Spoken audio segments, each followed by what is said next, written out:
Students, आप सभी का स्वागत है बोर्ड एग्जाम्स यूट्यूब चैनल पर। तो डियर स्टूडेंट्स, इस वीडियो में हम करने वाले हैं कक्षा 7वीं विषय संस्कृत वार्षिक परीक्षा पेपर 2025 जो 12 मार्च को होने वाला है, उसका कंप्लीट पेपर का सॉल्यूशन हम इस वीडियो में करने वाले हैं। तो आपको वीडियो को एंड तक वॉच करना है। साथ ही में अगर आपने हमारे यूट्यूब चैनल को अभी तक सब्सक्राइब नहीं किया है तो आप हमारे यूट्यूब चैनल को सब्सक्राइब कर लीजिए, ताकि ऐसे ही वीडियोज़ की नोटिफिकेशन आपको सबसे पहले मिलती रहे। ठीक है, चलिए तो बिना किसी टाइम को वेस्ट किए शुरू करते हैं। राज्य शिक्षा केंद्र मध्य प्रदेश भोपाल वार्षिक परीक्षा सत्र 2024-25 विषय संस्कृत कक्षा 7 पूर्णांक 60 अंक का पेपर रहेगा। समय आपको 2.5 घंटे का मिलने वाला है। तो चलिए देखते हैं। प्रश्न क्रमांक 1 से प्रश्न क्रमांक 5 तक आते हैं आपके बहुविकल्पी प्रश्न। निर्देश आप देख लीजिए। उचित विकल्पम चित्वा लिखत प्रत्येक प्रश्नस्य कृते 1 अंक निर्धारिता। ठीक है, तो चलिए इनको उत्तर सहित देखते हैं। पहला है आपका अधमा इच्छन्ति, तो आपका ए ऑप्शन है धनम, बी ऑप्शन है ज्ञानम, सी ऑप्शन है मानम और डी ऑप्शन है विद्या। तो पहले में आपको राइट आंसर क्या लिखना है? ए ऑप्शन धनम। ठीक है, पहले में आपको ए ऑप्शन राइट आंसर लिख देना है। ठीक है, दूसरा है आपका सामाजिकताया विकासे सहायिका, तो आपका ए ऑप्शन है संग्रामा, बी ऑप्शन है क्रोधा, सी ऑप्शन है द्वेषा और डी ऑप्शन है आपका उत्सवा। तो प्रश्न क्रमांक 2 में आपको राइट आंसर क्या लिखना है? उत्सवा, यानी कि डी ऑप्शन। नेक्स्ट, तीसरा है आपका प्राचीन वेदा। ए ऑप्शन है यजुर्वेद, बी ऑप्शन है सामवेद, सी ऑप्शन है ऋग्वेद और डी ऑप्शन है आपका अथर्ववेद। तो प्रश्न क्रमांक 3 में आपको राइट आंसर क्या लिखना है? ऋग्वेदा, यानी कि सी ऑप्शन आपको इस क्वेश्चन का राइट आंसर लिख देना है। नेक्स्ट है आपका चौथा, भारतस्य वैज्ञानिक परंपरा अस्ति, तो आपका ए ऑप्शन है दीर्घ, बी ऑप्शन है सुदीपा, सी ऑप्शन है सुदीर्घा और डी ऑप्शन है नवीना। ठीक है, तो इसमें आपको राइट आंसर क्या लिखना है?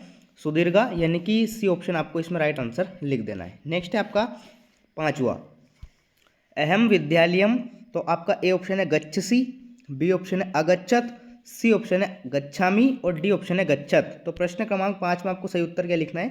गच्छामी, यानी कि सी ऑप्शन आपको इसमें राइट आंसर लिख देना है। ठीक है, तो इस प्रकार से हो जाएंगे आपके उचित विकल्पम चित्वा लिखत प्रश्न क्रमांक 1 से 5 तक। सभी का उत्तर आप देख लीजिए और इसको अच्छी तरह से याद कर लीजिए, क्योंकि पेपर में आपको यही देखने को मिलेंगे। ठीक है, अब मैं ज़्यादा कुछ बोलूँगा नहीं, आप समझ गए होंगे। चलिए नेक्स्ट देखते हैं। निर्देशा है उचित शब्द रिक्तस्थानानि पूर्यत प्रत्येक प्रश्नस्य कृते 1 अंक निर्धारिता। तो चलिए देखते हैं। प्रश्न 6 है आपका ना तस्यादि ना तस्यंता। ठीक है, उत्तर सहित मैंने आपको लिख दिए हैं, तो आप इनको याद कर लीजिए। 7वां है आपका उपग्रह ग्रहम परिता भ्रवंती। ठीक है, 8वां है आपका रानी दुर्गावती धारा वीरा चा अस्ति।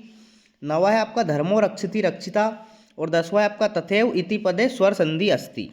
ठीक है, तो इस प्रकार से आपको रिक्त स्थानों की पूर्ति करना है प्रश्न क्रमांक 6 से प्रश्न क्रमांक 10 तक। ठीक है, इस प्रकार से आप याद कर लीजिए इनको अच्छी तरह से। चलिए नेक्स्ट देखते हैं। नेक्स्ट आते हैं आपके 11 से 16 तक अति लघुत्तरीय प्रश्न। ठीक है, निर्देश आप देख लीजिए। प्रश्न नाम उत्तराणी एक पदेन लिखत प्रत्येक प्रश्नस्य कृते 2 अंक निर्धारिता। ठीक है, हर प्रश्न के आपको 2 अंक मिलेंगे।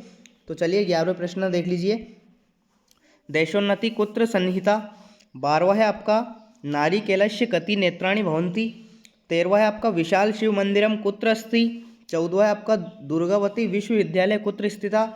15वां है आपका विपरीत बुद्धि कदा भवति और 16वां है आपका अभिवादनम इति पदे का उपसर्ग अस्ति। ठीक है, तो कुछ इस प्रकार से आपके प्रश्न क्रमांक 11 से प्रश्न क्रमांक 16 तक आपके अति लघुत्तरीय प्रश्न कंप्लीट हो जाते हैं। नेक्स्ट क्वेश्चन देखते हैं। सभी के उत्तर मैं आपको वीडियो के लास्ट में बताऊंगा, तो आपको वीडियो को एंड तक वॉच करता है। ठीक है, निर्देश आप देख लीजिए। प्रश्न नाम उत्तराणी एक वाक्य लिखत प्रत्येक प्रश्नस्य कहते 3 अंक निर्धारिता। प्रश्न क्रमांक 17 से 22 तक आते हैं आपके एक वाक्य में लिखने के प्रश्न। चलिए देखते हैं इनको।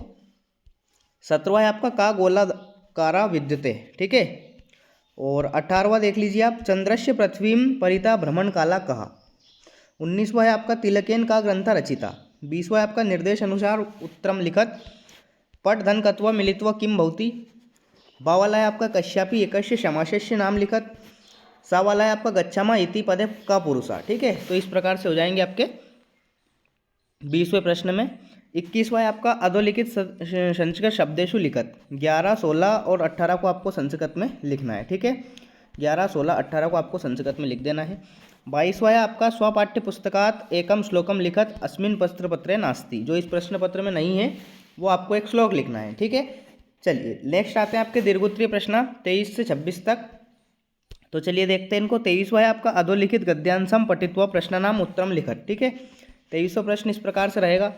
तो एक गद्यांश आपको दे रखा है ये वाला। ठीक है, एकदा एकस्य शशकस्य ये वाला, और यहाँ पे 5 प्रश्न दे रखे हैं। इन पांचों के उत्तर आपको गद्यांश में से देखकर लिखना है, ठीक है। नेक्स्ट प्रश्न आता है आपका 23वां, मैंने आपको बता दिया। नेक्स्ट आता है आपका 24वां, ठीक है। अधोलिखित पद्यांश पठित्वा प्रश्नानाम उत्तराणि संस्कृते लिखत। आपका एक पद्यांश दे रखा है, ये इसको पढ़ना है, फिर नीचे जो आपके क्वेश्चन है इनके उत्तर आपको इस पद्यांश में से देना है। अगला आता है आपका 25वां प्रश्न। ये एप्लीकेशन दे रखी है, इसको आपको ये जो कोष्टक दे रखे हैं, ठीक है, कोष्टक में शब्द आगंतुम वगैरह देख लीजिए आप। आगंतुम मातुलस्य शिष्या आगमिष्यामि सेवायाम, तो इनको इन रिक्त स्थानों में भरना है, ठीक है। इनके उत्तर मैं आपको बता दूंगा, अभी आपको पूरे क्वेश्चंस देख लेना है। 26वां और लास्ट क्वेश्चन जो है, अधोलिखित एकस्य विषये पंचवाक्यानि संस्कृते लिखत। 5 वाक्य लिखना है आपको किसी एक विषय पर इनमें से, ठीक है। ये आपका 26वां प्रश्न हो जाएगा।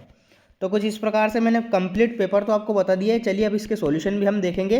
पूरा का पूरा पेपर आपको यही देखने को मिलेगा, इसलिए आप चैनल को सब्सक्राइब कर लीजिए। चलिए देखते हैं। 11वां प्रश्न आप देख लीजिए। 11वें का उत्तर देशोन्नति कुत्र सन्निहिता, तो इसमें जाएगा ग्रामोन्नते।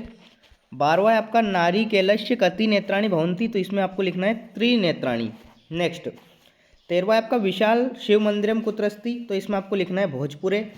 अगला है आपका दुर्गावती विश्वविद्यालय कुत्र स्थिता, तो इसमें आपको लिखना है जबलपुर नगरे। नेक्स्ट आता है आपका 15वां विपरीत बुद्धि कदा भवति, तो इसमें आपको उत्तर लिखना है विनाश काले। 16वां है आपका अभिवादनम इति पदे का उपसर्ग अस्ति, तो इसमें उत्तर आपको लिखना है अभि उपसर्ग, ठीक है, 16वें में। अगला आता है आपका 17वां का गोलाकार विद्यते, तो इसका उत्तर आप देख लीजिए पृथ्वी गोलाकार विद्यते। नेक्स्ट 18वां है आपका चंद्रस्य पृथ्वी परिता भ्रमण काला का, तो भ्रमण काला आप देख लीजिए, यहाँ पे दे रखा है इसका उत्तर। 19वां है आपका तिलकेन का ग्रंथ रचिता, तो तिलकेन गीता रहस्य नामक ग्रंथम अरचियत। अगला है आपका 20वां पठधन कत्वा से क्या बनता है, पठित्वा बनता है, ठीक है। पहले वाले में आपको पठित्वा लिखना है। दूसरा है आपका कश्यापि एकस्य समासस्य नाम लिखत, तो इसमें आपको राइट आंसर लिखना है द्विगु समासस्य। सा वाला है आपका गच्छामा इति पदे का पुरुषा, तो इसमें आपको लिखना है उत्तम पुरुषा, ठीक है। तो ये 20वें प्रश्न का उत्तर रहेगा। 21वें प्रश्न का उत्तर आप देख लीजिए। अधोलिखित संख्या संस्कृत शब्देशु में आपको लिखना था, तो 11 को लिखेंगे आप एकादश, 16 को षोडशा, 18 को अष्टादश, ठीक है। इस प्रकार से आपको लिख देना है। प्रश्न क्रमांक 21वें का उत्तर कंप्लीट। नेक्स्ट 22वें में आपको लिखना था स्वपाठ्य पुस्तकात एकम श्लोकम लिखत या अस्मिन पत्रपत्रे नास्ति, तो देखिए श्लोक आप देख लीजिए। विद्या ददाति विनियम विनियाद याति पात्रताम पात्रत्वात् धनमापनोति धनाद धर्म तत्सुखम। 22वें में आपको इस प्रकार से श्लोक लिखना है। 23वां गद्यांश आपसे पूछा गया था, पांच प्रश्न आपसे पूछे गए थे, ठीक है। और ये देखिए आपका जो अपठित गद्यांश है पद्यांश है उसको भी आपको देख लेना है। नेक्स्ट आपका 25वां के बाद आता है 26वां प्रश्न। 26वें प्रश्न में आपको 5 वाक्य लिखने थे, तो विद्यालय के ऊपर 5 वाक्य दे रखे हैं, तो आप इन 5 वाक्यों को याद कर सकते हैं, ठीक है। 1 2 3 4 5 ये 26वें प्रश्न का उत्तर रहेगा। तो कुछ इस प्रकार से कक्षा 7वीं वालों का संस्कृत का पेपर होने वाला है आज, यानी कि 12 मार्च को। तो कंप्लीट पेपर का सॉल्यूशन हमने इस वीडियो में देख लिया है। तो आपको वीडियो को लाइक कर देना है और चैनल को सब्सक्राइब कर लेना है। तो मिलते हैं ऐसे ही वीडियो में, तब तक के लिए टाटा बाय बाय, जय हिंद, वंदे मातरम।